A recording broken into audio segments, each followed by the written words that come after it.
करीब 1500 साल पहले भारत में थी एक ऐसी यूनिवर्सिटी जो आज दुनिया की सबसे पुरानी यूनिवर्सिटीज में से एक है, नालंदा। नालंदा शब्द 3 शब्दों से बना है, ना प्लस आलम प्लस दा। इसका मतलब है एक ऐसा उपहार जिसकी कोई सीमा ना हो। वाकई जैसा नाम वैसा काम।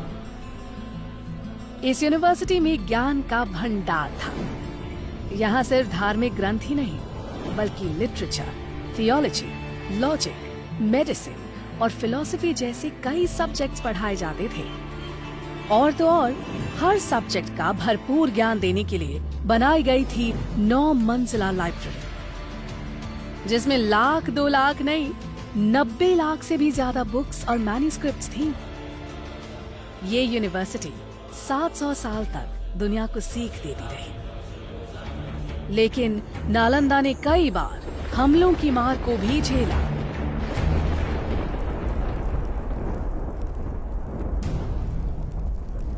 आखिरकार 12वीं शताब्दी में एक हमले में बख्तियार खिलजी ने नालंदा को जला दिया और माना जाता है कि इसकी लाइब्रेरी 3 महीने तक जलती रही और ज्ञान का वो खजाना जो संभाल कर रखा गया था धुएं में खो गया।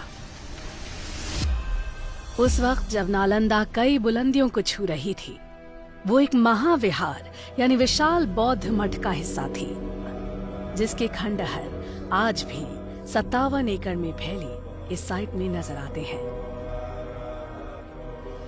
कुछ रिकॉर्ड्स के मुताबिक नालंदा दरअसल आम के बगीचे पर बनी थी, जिसे 500 व्यापारियों ने गौतम बुद्ध को तोहफे में दिया। पर आर्कियोलॉजी के हिसाब से नालंदा को 5th सेंचुरी बीसी में गुप्त काल में बनाया गया था। उसके बाद गुप्त काल में इस जगह का और डेवलपमेंट हुआ और ये एक विहार से 7वीं शताब्दी तक महाविहार बन चुका है। अलग अलग दौर में यहाँ कई महान टीचर्स ने पढ़ाया, जैसे नागार्जुना, बुद्धपालिता, शांत रक्षिता और आर्यदेव। और जानते हैं स्टूडेंट्स कौन थे?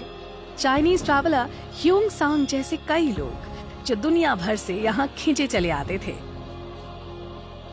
यहाँ पर पूरे विश्व से, चीन से, म्यांमार से, श्रीलंका से अनेक प्रांतों के लोग इस जगह पर शिक्षा ग्रहण करने के लिए आया करते थे इस महाविहार में। लेकिन इस सब के बावजूद नालंदा वक्त की मार को नहीं झेल पाई। इसीलिए डॉक्टर अब्दुल कलाम की पहल से नालंदा ने एक मॉडर्न इंटरनेशनल यूनिवर्सिटी के रूप में फिर से जन्म लिया।